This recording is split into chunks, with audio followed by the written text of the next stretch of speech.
Shalom. I wanted to share with you a very short story. But before I share this story with you, I want to talk to you about letting go. Throughout life, we sometimes have things that occur that are quite overwhelming. And these things that happen to us can often make us feel a certain way. And sometimes we can continue to feel this way for not only weeks and months, but it can bleed into the years.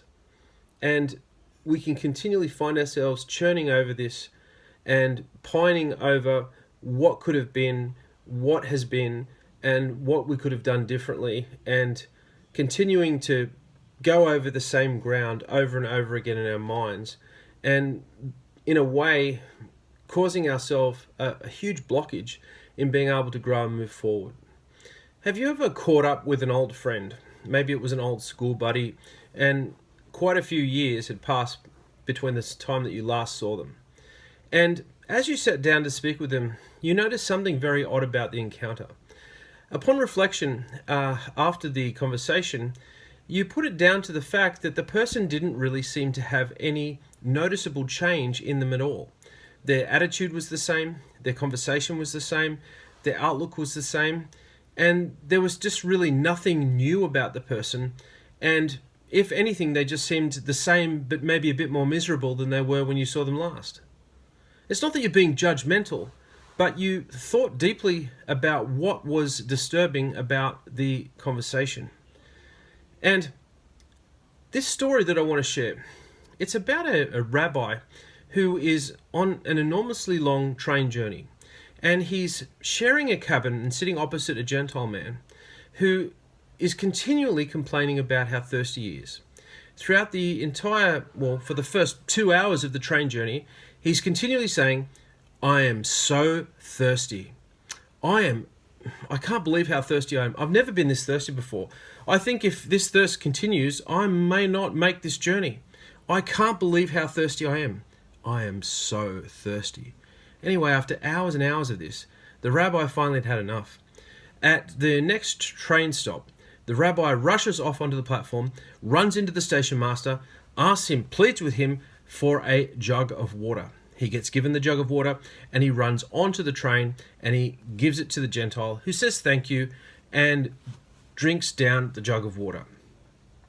After he drinks the jug of water, he then begins to say, "I was so thirsty.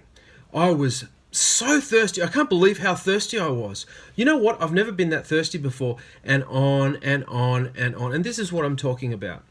Someone who just can't get past an event. They can't get past that barrier. And it's very important that we push forward, even when we're in difficult situations.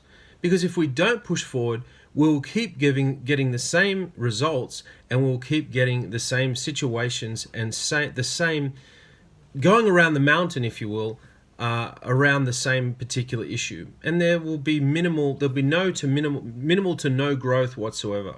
So I hope that is a little bit of wisdom, something you can contemplate on and think about.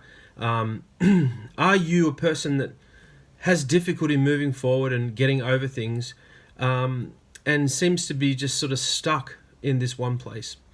If so, think about it. It may not have necessarily been a horrific event. It may have been a wonderful event. Years ago, I met a guy at my workplace, and whenever I asked him about his personal life, he would always go back to a particular time that happened several years ago with him on a cruise. He would always go back to this particular cruise with his mates and talk about it with such a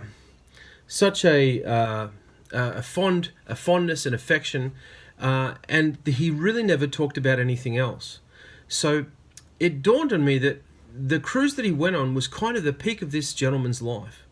And after the cruise, things never ever seemed to escalate beyond that level of joy that he had in life. And he was forever stuck on this cruise. So think about, are you a person that is stuck somewhere in your mind and that you keep churning it over, whether it was bad, whether it was good? Break through. There are other experiences ahead, both good and bad. and they're all there for a purpose to enable us to grow and to learn and to move forward. I hope this message helps somebody out there. Have a fantastic week. Shavua Tov. Bye now.